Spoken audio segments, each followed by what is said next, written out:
Okay. Good evening. We'll be calling the meeting to order now.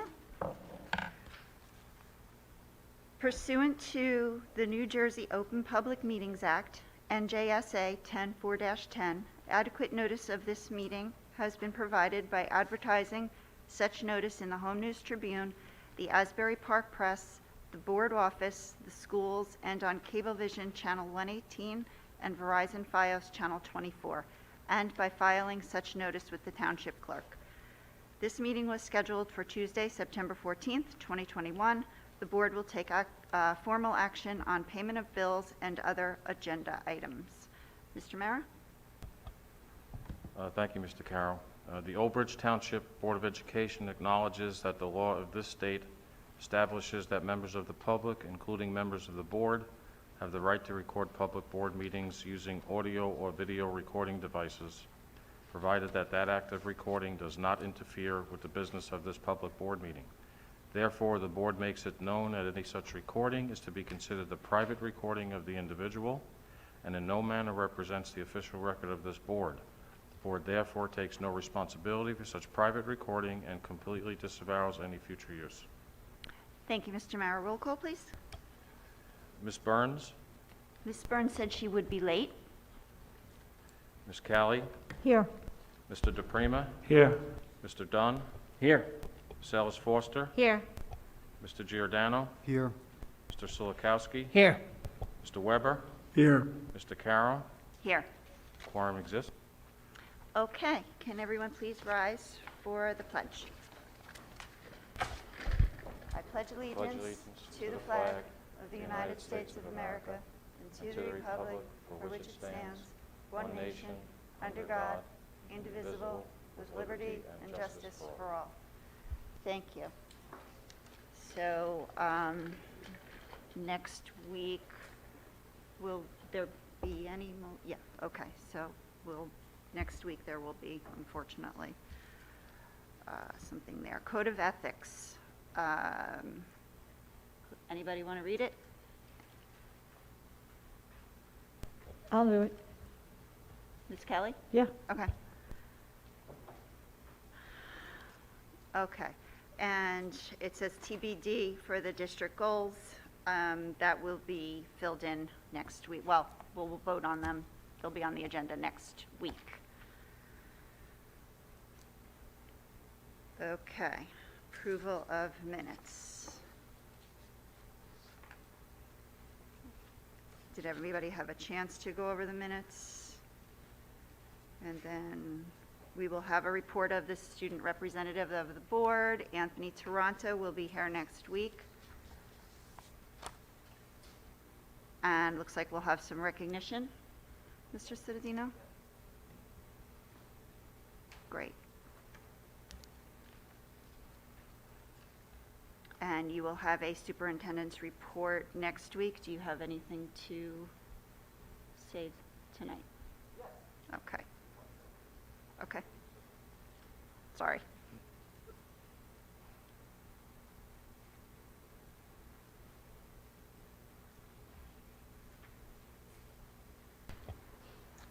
Okay. Thank you to the board. Thank you, Madam President, to our public. I just wanted to bring everyone up to date on some of the opening events. We did have a remote, for the most part, opening keynote address this year that started off our 2 days of in-service on September 1st and 2nd. While I addressed the staff here from the high school, we were able to use our Teams platform to reach out to our staff in the remaining schools, and then they went about their meaningful in-service information about kicking off the school year and getting us ready, and they spent the second day obviously learning more about what we need to do in the future to stay on top of our goals. And we had a very nice opening. As you know, the Shiraz school, we had a mold remediation project there that needed to be taken care of, and I was happy to announce that the mold remediation study came back in a very positive light, and we were able to return our students and staff from Shiraz School back to the Shiraz tomorrow, Wednesday. I do want to say a few things about, first, the leadership, the principal, the teaching staff, the support staff, the paraprofessionals, the nurse, secretary, custodial staff. Everyone at Shiraz School were true heroes and champions. I have to give Ms. Lowry credit. She said something that really struck me as being kind of eye-opening, is that we were able to almost build a school in 2 days over the weekend to get that going. Was everything perfect? No. It's hard to move all of the elements of a school within 2 days, and especially have a staff that hasn't been in school for the course of the summer to come back and recreate everything that they do at their home base and that's that area. But they did an amazing job. They were true troopers, and the kids were truly amazing. Once they were acclimated to where they were happy. The sounds of learning and joy were unforgettable in all of the learning spaces that we were in. And we couldn't have done it without such tremendous people. The parents were very supportive, coming especially out the first day to see the young children off. The PTA decorated. I have to thank South Plainfield High School for lending us a tiger outfit that Mr. C, the phys ed teacher, was able to get in on the first day to welcome the students back. And again, it wouldn't be possible without everyone in that school community. That being said, it also wouldn't be possible without everyone from our township that really went out above and beyond to invite us, welcome us. I'm just going to read a letter that I wrote to members of our community, friends and leaders at the township, so that I don't leave anyone out. We cannot thank you all enough for your support, generosity, kindness, and empathy during the challenge at Shiraz School. Everyone from the mayor's office, township council, and Mr. Shaw, thank you for giving us access to your facilities and departments.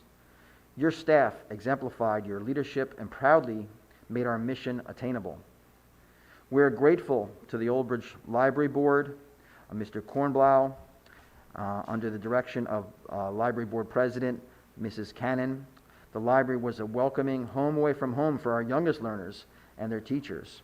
The library staff was remarkable. The Old Bridge Police Department and our school resource officers, guided by Sergeant Montagna, were amazing guardians, watching over our children and educators. We had the safest recess in the history of recess ever. Thank you to our Acting Chief Mandola. You are leading the best law enforcement department in New Jersey, and we are grateful for your partnership. I also must thank our high school security staff that was there, standing guard every day, making sure that the bifurcated division in the library, keeping the children's library safe, was steadfast. Mr. Mercurio, your department with Anna, Brianne, Lisa, were the additional eyes and ears we needed to operate our relocated school community. The support of the recreation department was heartwarming each day we were here. To the newly appointed Casey Lenning, who heads up the roads department, congratulations. Your commitment and service to facility operations was evident. As we return to our new normalcy, we will always be grateful for the way every leader and team member opened up their arms and facilities to us. We are a stronger school community because of the obstacles we overcome. We are better people because of the kindness you have deployed. Together, we built a school over a weekend. Thank you, everyone, for making that possible. Thank you, Madam President. Thank you, Mr. Cittadino. And yes, I also want to thank, I'm not going to name everybody, but everybody that Mr. Cittadino named to collaborate with us to help us get that school going over a weekend. It's really great when everyone comes together and works collaboratively, and we were successful in getting the kids in a building and learning. So thank you to everyone. I also have to state that I'm leaving because everybody at the township and creating a municipal center into a school were very helpful, and sometimes overlooked that a school also invited a school as well. So Madison Park School Madison took Park, yeah. some of our most amazing students and brought them over there and welcomed them in there, and made them bulldogs for at least 2 days out of the tigers that were there. And again, transportation was amazing in redoing. We had a shuttle service leaving from the Shiraz School and bringing to the Municipal Center for the usual walkers that were there. Aramark from transportation, Aramark from their maintenance staff and their food division were delivering food and wiping down picnic tables outside that we had deployed. Our own maintenance department in getting Shiraz ready, but also assisting in making a school over there. And they're still there at Shiraz tonight, helping moving things in. And again, a lot of remarkable people, and they did it. So Yeah, thank you. no, excellent. This is what, and it's true. It's what happens when everybody works together for a common goal. It's wonderful. And so they will be in the building tomorrow, correct? Yeah. So that's very exciting, and so those kids are going to have a great day tomorrow as well. Does anybody have anything else to say? Any comments? Madam President, if I just may, Yes. there's no way I could thank everybody that Mr. Citadino already did, but just a general thank you to everybody who made this happen. It was an unfortunate situation, and I don't even want to say made the best of it. It made it a great situation. Hopefully we're back to normal, and thank you all. Would anyone else like to? Yes.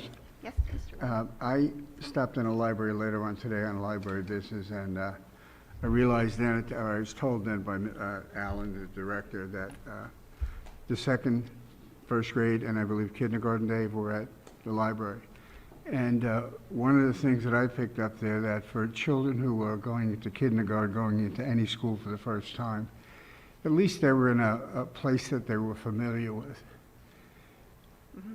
And I think that helped, those kids.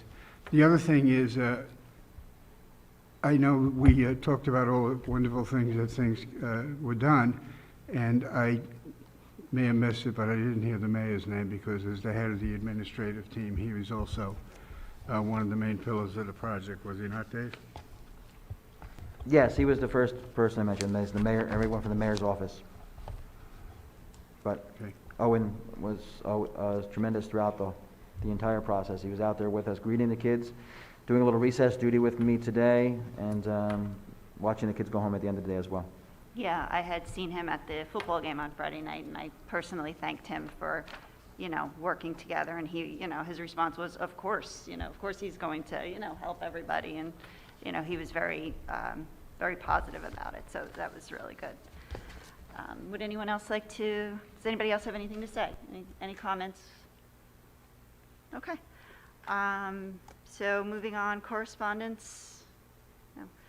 And will we have any special committee reports next week? Yes, we will have one on curriculum. We had the meeting July 28th. Okay. Thank you. Okay, so now we will be moving on to hearing of the residents, and this is for agenda items only. And if you can state your, if you come up, state your name and mention the specific agenda item that you are, that you have comments on.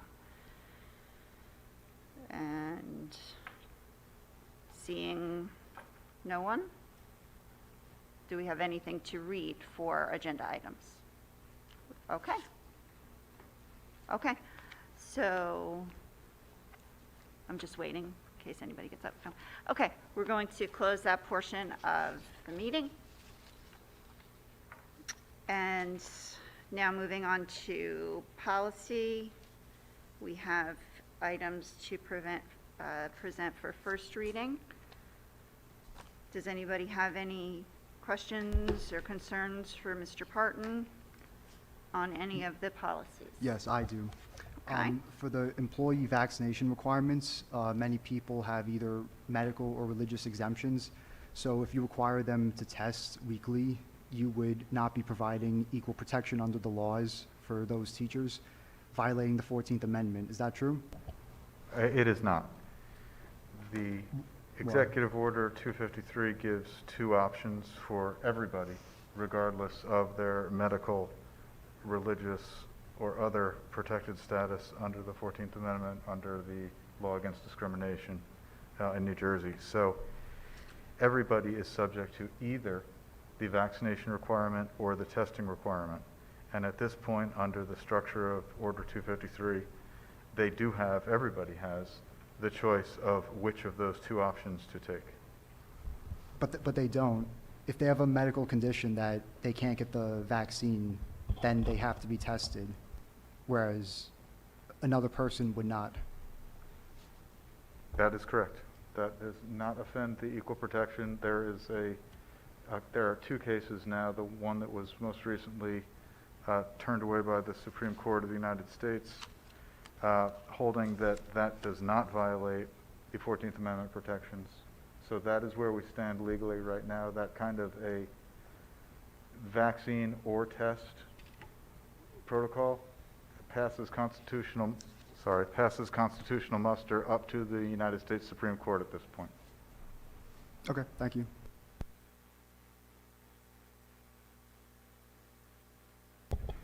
For those people who, for whatever reason, do not take the vaccine and are subject to the testing, is that testing going to be covered by any medical insurance, or is that going to be an out-of-pocket expense for them?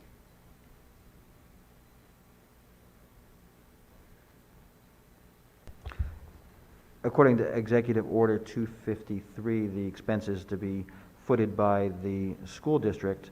The district has the option to use ESSER funds. There was also an option in which the state would deploy a testing mechanism in which they would use funds until funds are depleted. We chose that option, and we're letting the state conduct the testing locally. I would like to see what they can do. Okay.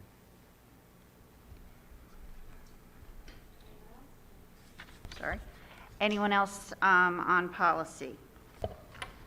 Just as a general statement, Mr. Caro, the policy committee is not going to meet to discuss these first readings under policy alert number 224. There are 3 sections. There are actually 4, but one you already took care of as a board in August. So the first section of policies is all mandated policies, which are either updated language to reflect federal or state regulations, or just consolidation of existing policies, all of which will preserve the status quo. The only difference in any of those policies is policy 2422, which is the first one listed, which adds some new requirements to your physical education curriculum, which are required by state law that has been developed over the last 24 months or so.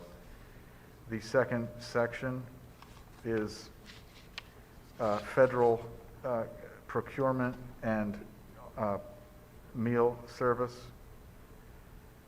regulations, which are the result of a exciting audit of the Federal Department of Agricultural regulations versus the New Jersey Department of Education regulations. And the result is that in these 100 pages of policy, several words have been changed, again, with no change to the status quo substance of what happens in Old Bridge. And then as Mr. Giordano asked about, the last section that you are adopting is first reading of 1648.13, which is Executive Order 253's vaccination or testing requirement. The policy that you are presented with from Strauss Esme is not creative. It does not add anything. It is simply a recitation of the requirements of Executive Order 253. If Executive Order 253 ends its effective time, the board will be presented with this policy for abolishment if and when that happens. So it is really just implementing the language of an already mandatory executive order. And that's it for policy. Okay. Does anybody have any questions?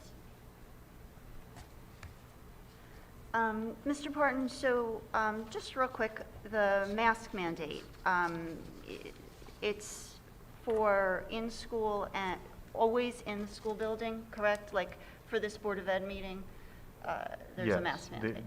The primary difference between the scope of Executive Order 251, which is masks, and Executive Order 253, which is vaccine or test, is that the vaccine or test requirement applies to workers, meaning people who are employed by this Board of Education either as contractors or as direct employees. It does not apply to officials. The Board of Education members are not covered by that requirement. The mask mandate requires everybody on school property who is in a school building to wear a mask at all times, except in the narrowly defined exceptions. So that applies to everybody, which is why board members are wearing masks tonight. It does apply to the three categories of people in schools, which is staff, students, and visitors. That's everyone. Okay, thank you. So I'd just like to remind board members and the public that is here that masks are required and they need to be worn properly over the nose, and just a reminder. Okay? Thank you. Mr. Parton, can I ask a question? That it came up today, so while we're here, might as well ask it. Oh, yes. It's on the same topic. I'm subject to visitors. If an outside agency or outside applied for a building use, would that visitor clause require anyone who uses the building to wear a mask at all times while in the building? Yes, it would. Okay. Anybody, under Executive Order 251, anybody stepping foot inside a school, whether public, private, or parochial in New Jersey, until further notice, is required to have a mask on unless they fall within one of the narrow exceptions. Thank you very much.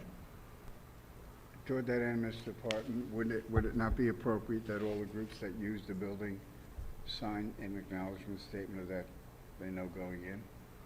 Yeah, as part of the protocol of use of facilities approvals, yes, it would be worthwhile to let them know that that is a requirement. That is already a matter of state law. It is not a local rule.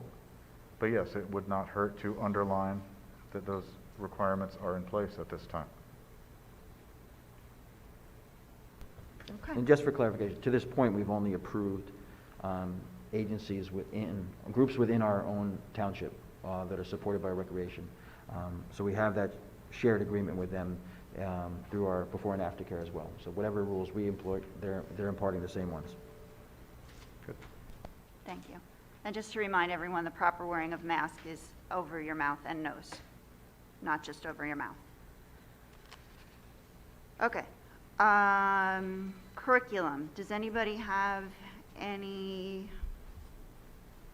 is there any discussion on curriculum? I would like to get the, whatever literature is available, review the social studies grade 6 through grade 8 and grades 11 through 12. I could have an opportunity to read or read the PDFs if they're online. The curriculum for those? Yes. That was yes? Mm-hmm. We will have Dr. Tui's office provide you a copy before next week. Thank you. Okay. And, all right. Moving on. Athletics. There just seems to be one thing there. Anybody have anything to say? Any comments? No? Okay. Finance. We have a motion. I need a motion to move finance resolution number 1. Dunn will move finance, item number 1, Madam President. Thank you. Can I have a second? Callie will second. Callie, okay. Any discussion? Seeing none, roll call, Mr. Mayor? Mr. Giordano, No. Mr. Sulikowski, No. Mr. Weber, Yes. Ms. Burns, Yes. Ms. Callie, Yes. Mr. DePrima, Yes. Mr. Dunn, yes. Ms. Ellis Foster, Yes. Mr. Carroll, Yes. Resolution 1 passes. All right, and then we also have resolutions 2 through 9 in finance. Does anybody have any questions or concerns? Any board members? Questions or concerns for 2 through 9? Okay. And then we have non-certificated personnel office, 1 and 2. Any discussion, any questions, concerns? No. Non-certificated personnel operational. Question, concern, discussion? All right. Non-certificated personnel other. We have action items 1 through 5. 1 through 5? 1 through 6. So I need a motion to move items 1 through 6, non-certificated personnel other. I'll move it. Ms. Ellis Foster, can I have a second? Burns will second. Thank you, Mrs. Burns. Any discussion? No? All right. Can I take a roll call? Ms. Burns, Yes. Ms. Callie, Yes. Mr. DePrima, Yes. Mr. Dunn, Yes. Ms. Ellis Foster, Yes. Mr. Giordano, Yes. Mr. Silikowski, Yes. Mr. Weber, Yes. Mr. Carroll. Yes. Resolutions 1 through 6 pass. Thank you. All right, now we have 7 through 15. Any discussion, questions, concerns? Number 9 should be removed. Number 9? Oh, okay.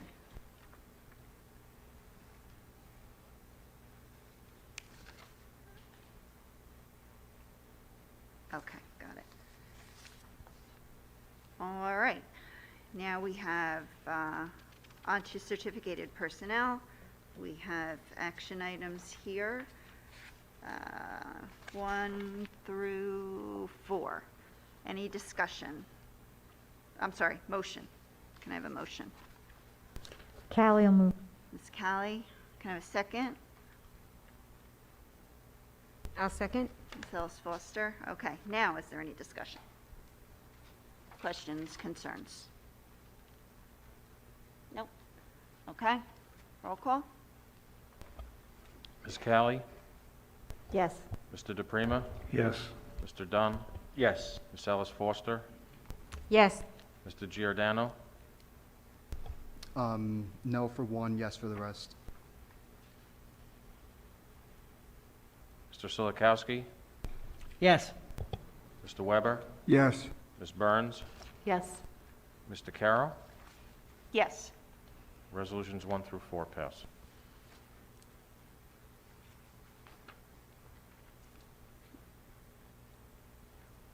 Okay. So now we have 5 through 14. Any discussion? Questions, concerns? 5 through 14. Okay. Non-certificated personnel transportation. Any questions? 2 resolutions there. Transportation. Anything? Okay, supplies, equipment, and services. We have 1 through 6. I'm so sorry. Action on 1 and 2. I need a motion to move 1 and 2. 1 and 2? Yeah. It says 1 I'll through move. 8 there, that's why I'm confused. Sorry. Yeah, I'm sorry. I'll move 1 and 2. Okay, Ms. Ellis Foster. Can I have a second? Burns will second. Thank you. Any discussions? 1 and 2. Roll call, Mr. Mayor? Mr. Dunn, Yes. Ms. Ellis Foster, Yes. Mr. Giordano, Yes. Mr. Silikowski, Yes. Mr. Weber, Yes. Ms. Burns, Yes. Ms. Callie, Yes. Mr. DePrima, Yes. Mr. Carroll. Yes. Resolutions 1 and 2 pass. Okay. All right, now discussion on 3 through 6. Anybody have any questions, concerns? Discussion? No. Okay. Miscellaneous?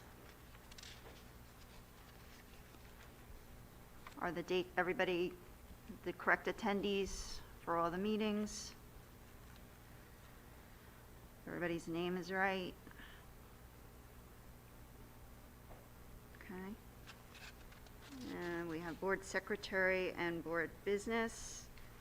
We will have 1, 2, and 3. And again, for the district goals and board goals, we, the board and Mr. Cittadino and Dr. Hoker met with our New Jersey School Board Association field rep on Thursday, September 9th, and we reviewed our updated district goals and board goals and what we want to accomplish. That will be on next week's agenda. So it's not on this agenda, it will be on next week's agenda. So now we will move to hearing of the residents for any school. Madam President, I'm so sorry. Mr. Dunn? Board Secretary and Board Business. Okay. Before we move forward, I know that there was some pushback on the resolution that I introduced last month. And seeking input from my fellow board members, I did amend the resolution so it's a bit more palatable to members of the board. Obviously, there was contention and there was a lot of concern with the wording of the resolution. And I want to just make it clear that I would like to amend point 2 with new language that will be more palatable for certain board members to agree with the resolution. Obviously, there is concern and also disagreement on the merits of the resolution. People believe that it was more of a political statement than a statement of self-governance. So I crafted a revision, and I would like the board to consider the revision to be placed on the business agenda for next week so that we can vet and have this revision approved. With that said, I would like a motion to introduce the revision to number 2 so that the board can consider the new language so that there can be consensus to move forward with this resolution. So Burns will make the motion. I'll second. With that, can I read in the new language that I would like to be considered by the board for next week's board meeting, Mr. Parton? Please. So, the new language that I came up with is the following. Considering the recent use of executive orders by the governor impacting local school districts, the Old Bridge Board of Education is resolutely against the use of executive orders to usurp and circumvent local school board authority regarding matters that affect the quality and delivery of education. The Old Bridge Board of Education implores the governor to refrain from using executive orders in the future and allow individual school districts, upon recommendation of the superintendent and action by the Board of Education, to exercise their authority and oversight based upon circumstances and facts as they are presented. As you can see, I took out some of the wording that seemed to be a little aggressive. Obviously, there are members on the board who do not want to single out the governor, which I can understand based upon past practices of his administration towards this district. So I liquefied and reworded the resolution, which took out any mention of Executive Order 251, which it was a third rail of contention. So basically what the resolution is stating is that the board is unified in stating that executive orders should not be applied to school districts and that the decision-making should be left to home rule and to local board control, obviously with the input of our professionals and our superintendent to make the decisions that are appropriate for our community. So with that said, I would like the new language updated and presented on the agenda for next meeting for consideration by the entire board. Thank you. Okay. Mrs. Does anyone have any? I'm not faulting Mr. Dunn for reading that quickly, but are we going to get that in can we have the new language a little bit more in advance than we get the actual agenda? Because there may be some things that, people still are, some wording that people may still have a problem with. I have no problem with recirculating it, and we can have a candid conversation at the business meeting, and we can decide whether approve it or not approve it next week. Again, I listened to my peers, and I did liquefy the resolution, and I think it has nothing to do with the facts that were presented last month, where we had some contention within the audience and public about the mask mandate. Mask mandate obviously is a contentious issue. I heard the members of the board, and I revised it to take that issue out. And I have on record board members stating that if I took out 251, that they would support this.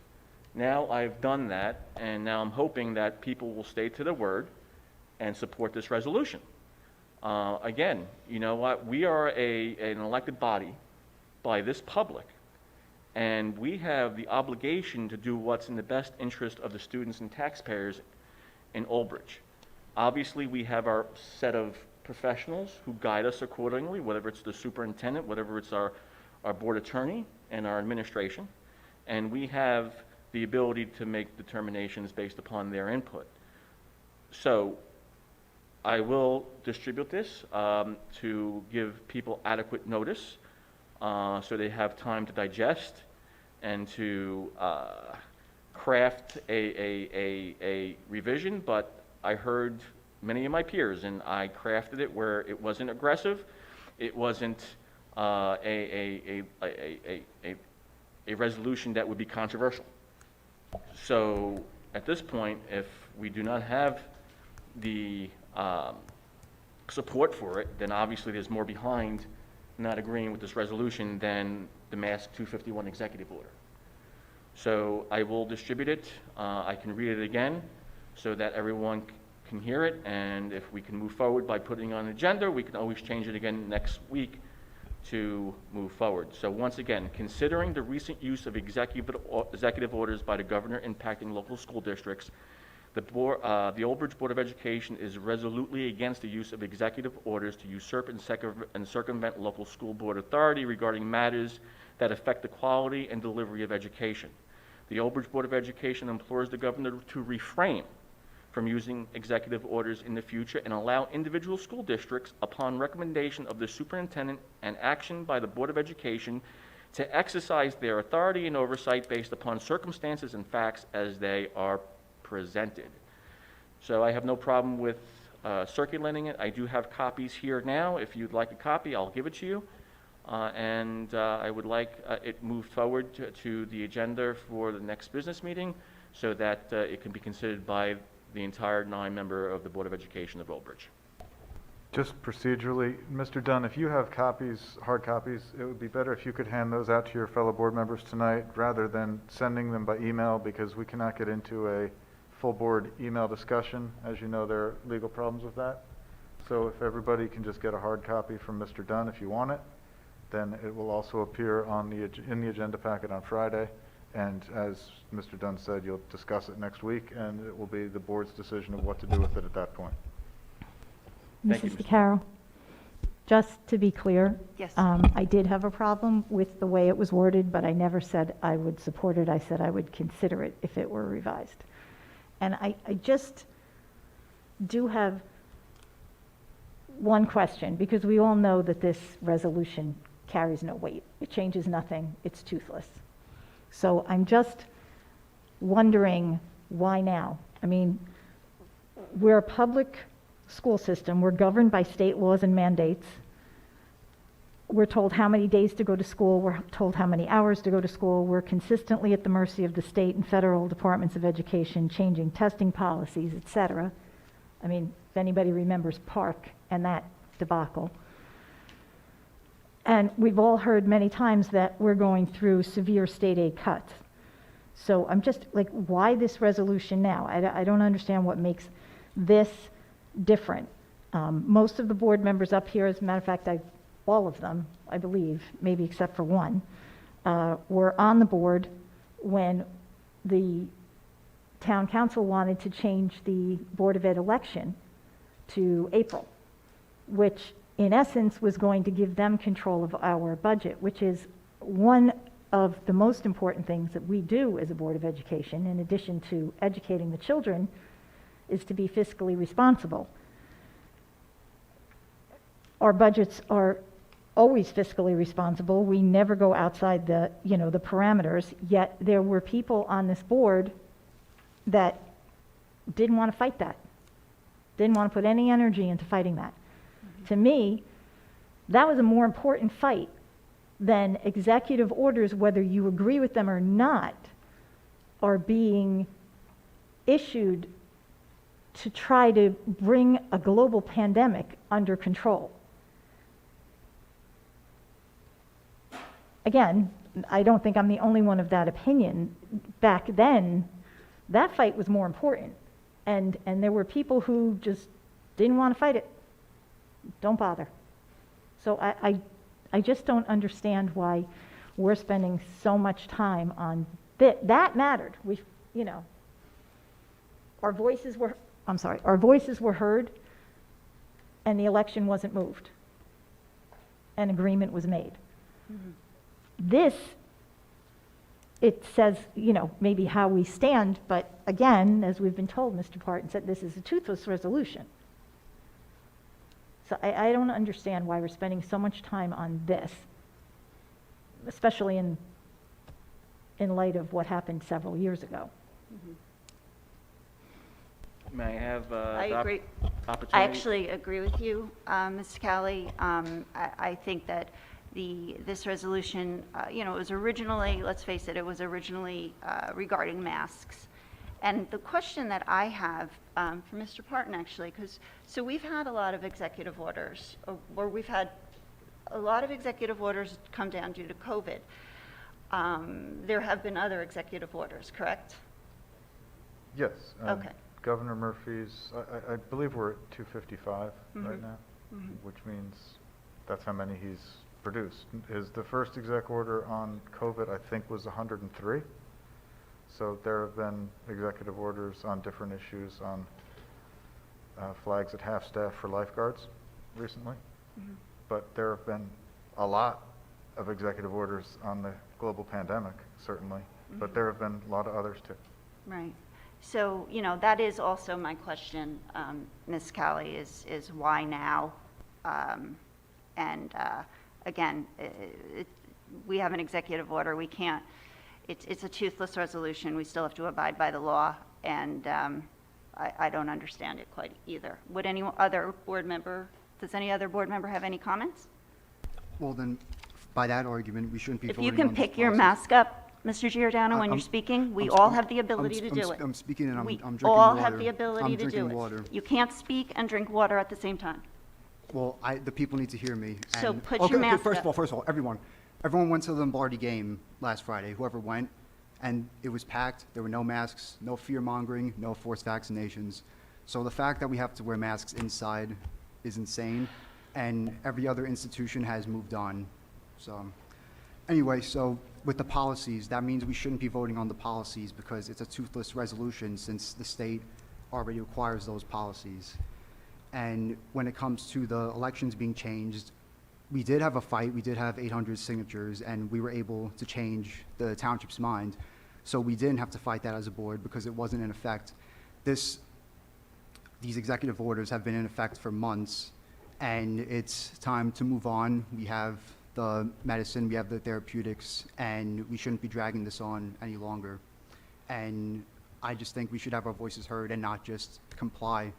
Because, I mean, the governor could pass an executive order requiring the anal swabs, and many people in this state would be like, oh, we got to do it for public safety, let's not question it. So before that happens, I'm going to stand up to this. Madam President, can I just add something, please? Sure. Most people know that Lombardi Field is kind of near and dear to me, and just a little correction on Mr. Giordano's comment. The game was outdoors, so no mask is required.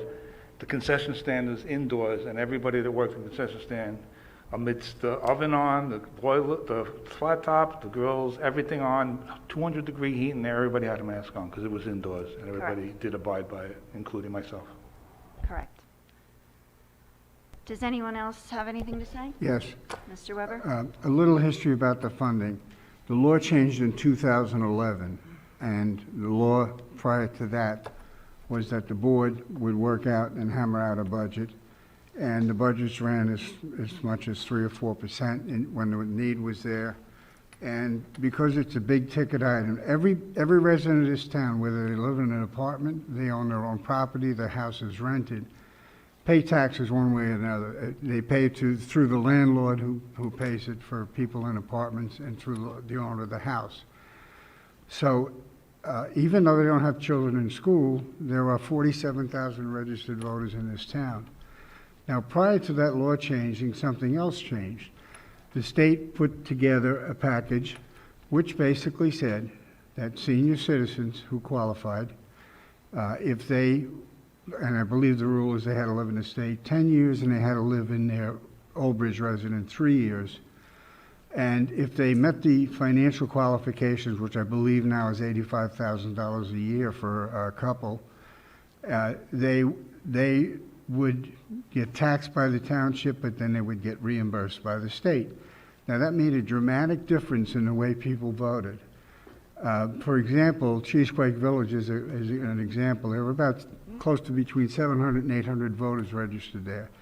And traditionally, because they were on fixed incomes, and there's a fair number of teachers who live there, they generally were not supportive of the budget when they thought that the budget was overstated.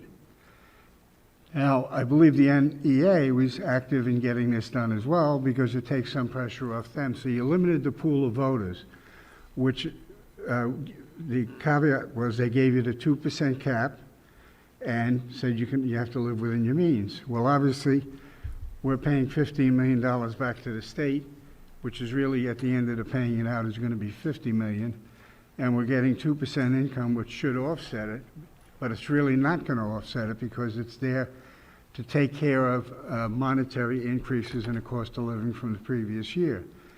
So I think just telling the state, you have the power, you have the law, I think they need to know where we're coming from, and I totally support the bill.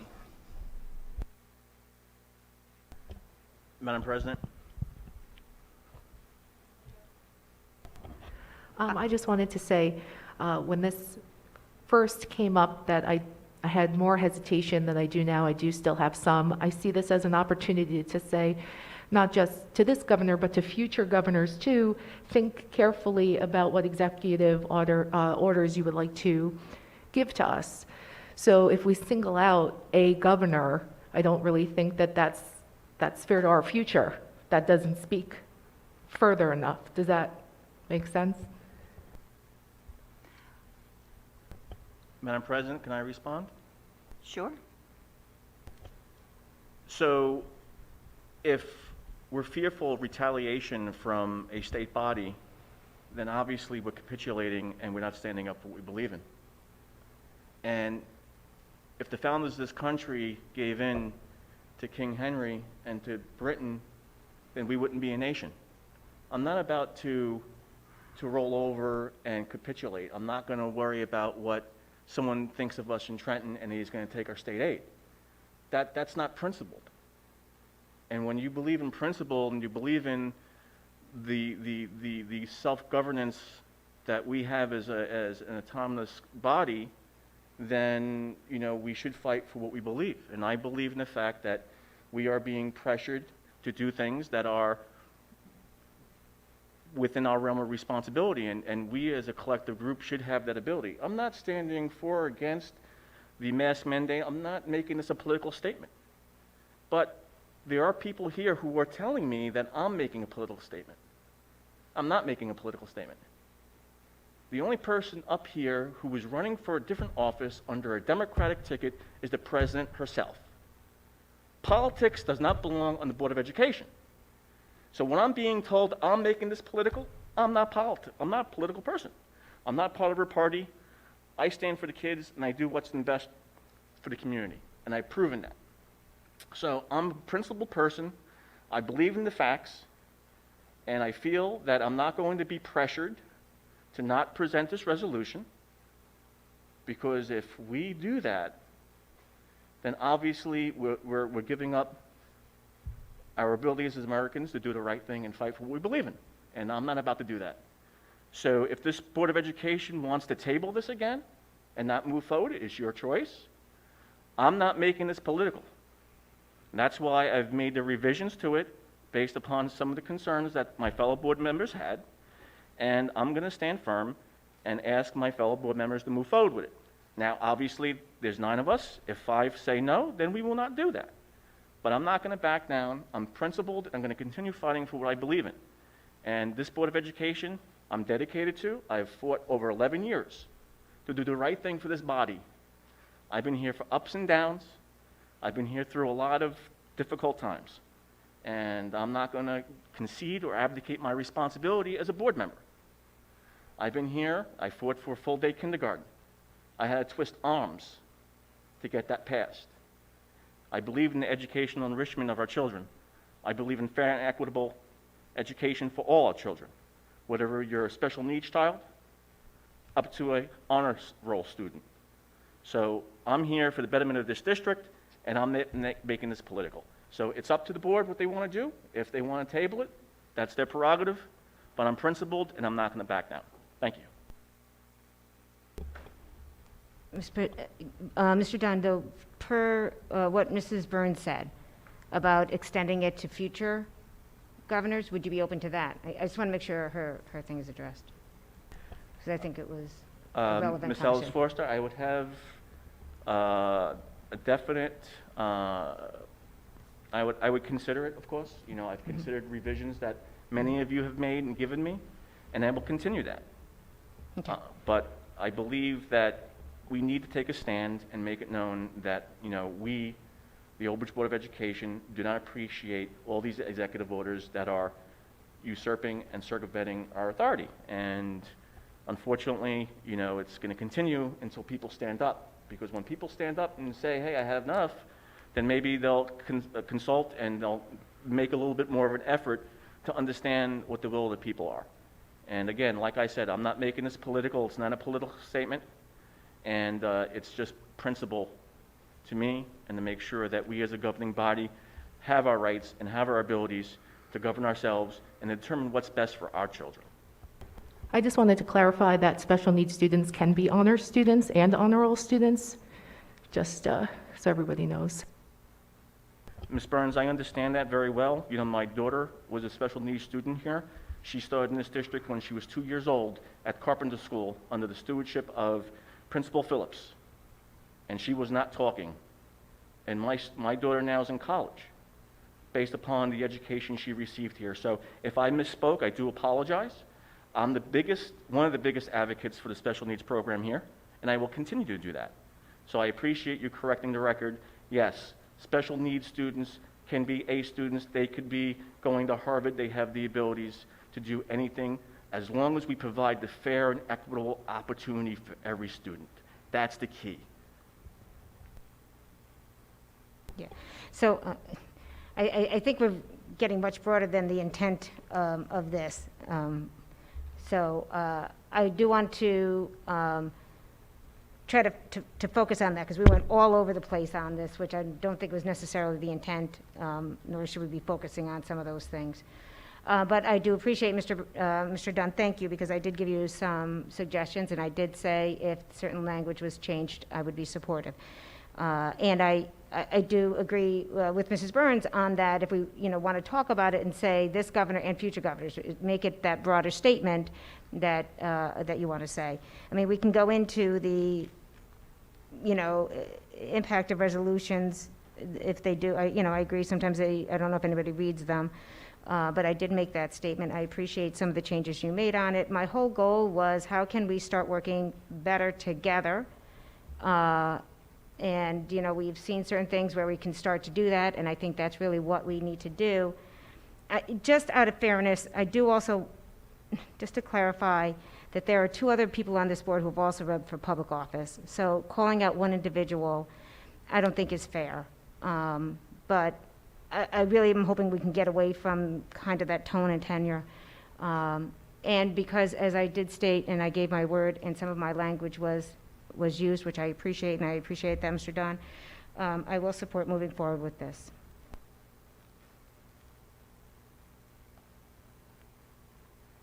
Would anyone else like to comment? Okay. Mr. Dunn, if you and I would like to have a conversation afterwards, I'm not going to, certainly not going to address your allegations towards me at this meeting. So, There was no allegations. Moving on, let's go to the hearing of the residents on any school district issue. No? Okay. I don't see anyone. Do we have anything to read? No. Okay. So I will close the hearing of the residents.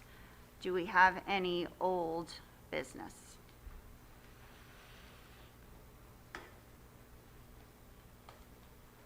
Any new business? Mrs. DeCaro? Yes. I would just like to briefly touch on what happened today in the Arbors development where McDivitt School is located. Through no fault of anybody's, there was a horrible storm, trees went down. And before that, before the storm even started, there were power lines down in different areas of town. So it made transportation, busing transportation, a total nightmare. It made getting anywhere for anybody a total nightmare. The police department tends to divert traffic through the Arbors when they can't get through on Cottrell Road. So they are allowed to turn on Cottrell from 516, turn onto Phillips Drive, and that is how they access Route 9. And full disclosure, I live in the Arbors. I live on Phillips Drive, but this has nothing to do with me or my house. I watched, because I basically couldn't get out of my street. So I was late for work, but that's not my problem. It gave me the opportunity to watch what was going on. And because Phillips Drive is consistently used as to divert the traffic to get to Route 9, there are people speeding at rates of up to 40 to 50 miles an hour. I witnessed no less than 5, in the short time I was out there, no less than 5 near misses, where people who were speeding had to come almost to an abrupt halt when they came upon somebody who was doing close to the speed limit. And several other near misses where people were almost rear-ended because the poor crossing guard, who I'm sure didn't sign up for a hazard pay today, had to go out into the middle of the road to try to stop these speeders so these kids could cross. I witnessed it while parents were trying to drop off their children and walk them into school, while children were trying to cross the street, while the buses were coming down the street. Can we approach the police department about this? And like I said, it happens all the time. It happens 365 days a year. If there's a problem on Cottrell, Phillips Drive becomes a raceway. If it's summertime, that's dangerous because kids are out playing. But our responsibility is the schools. There's a school in that development. It's basically, for all intents and purposes, on Phillips Drive, although it's kind of tucked behind. And it was scary out there today. Very scary. And I feel that if they're going to be using Phillips Drive to divert traffic or any other, if this happens anywhere else in town where people are diverted past a school to get somewhere else, that there be police presence out there. I saw one police car drive down, and I know that they were overtaxed because of all the other things that were going on in town. I have been fighting for years to get a stop sign on that street. I've been fighting for years to get a speed bump on that street. I've been told that that's not legal in the state of New Jersey. In Bergen County, in a town where I grew up, there's not one but 2 such intersections where there's stop signs, exactly like that. But I'll keep fighting that fight. In the meantime, can we approach, as a board or administration, approach the police department about getting police presence out there when school is in session and traffic is being diverted, not just on Phillips Drive, but past any school? I'll take the lead on that, Ms. Callie. I will say that when we had the relocation of Shiraz students at the municipal center, we had a great deal of police presence there to oversee and protect our students. Much of the day, they were in my perimeter, so I could hear their radios and so forth. Let me just say, at times over the past 48 hours, this township has been very taxed with the police. At the same time yesterday, there was, first aid calls, wires down, traffic poles on fire, trucks pulling, motor vehicle accidents, all at the same time. And, the officers stayed with us over there. So I know they're very good at working with the school district. Like I mentioned before in the letter, we have I think a wonderful rapport with the police department, as is my role as the liaison with them. And you bring this to my attention, I will bring it to their attention, and I'm sure they can work something out for us to make sure that our thoroughfares for our children before and after schools are getting there will be taken care of. I'm confident of that. Thank you, Mr. Citadino. And today, it was a bad example because I know how stretched they were, and I know they gave us so much support and went above and beyond for us, but this does happen anytime. Even if there's just a small car accident on Cottrell Road and it's closed, they divert traffic through Phillips. So, thank you. Awesome. Any other new business? Oh, well, new business. New business. We got many emails from a lot of concerned parents about Rosie, a disabled student that was allegedly segregated from the normal buses.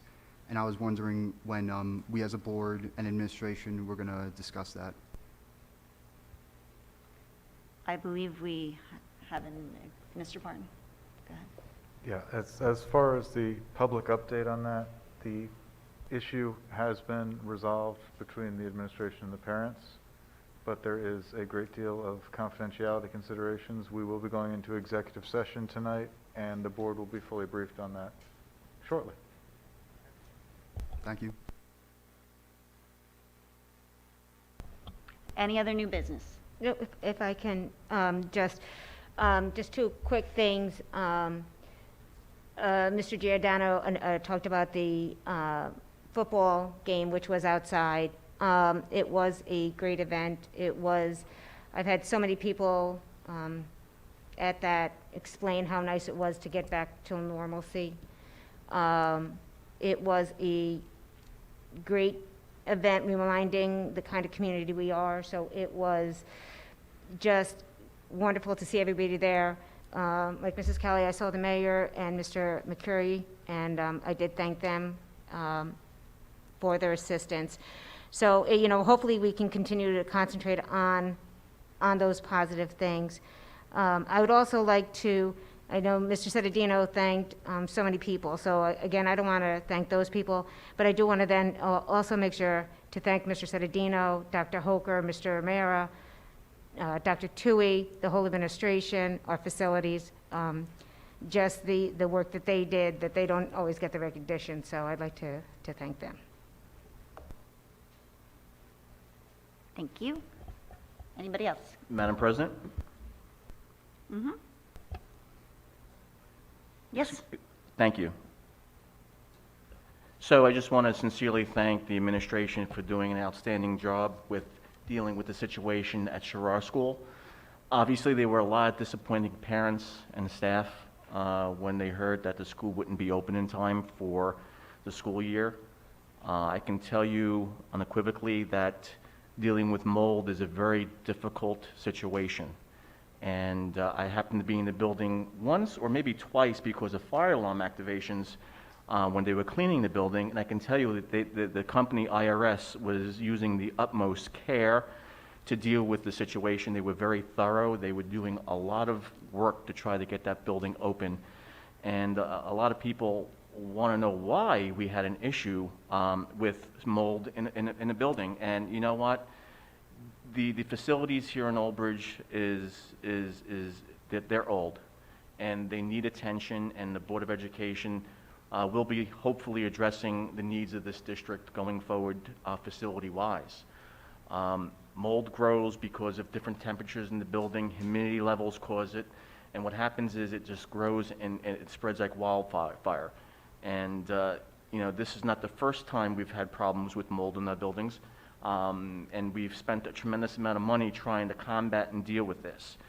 Obviously, years ago, I think the insurance company picked up some of the expenses. Here, I'm not sure if that's the case, but the Board of Education needs to start thinking about how we're going to deal with the aging facilities. We had a very successful ESIP program where we spent almost $17 million in energy savings and trying to bring up our facilities into a Class A situation, which our staff does a remarkable job in maintaining.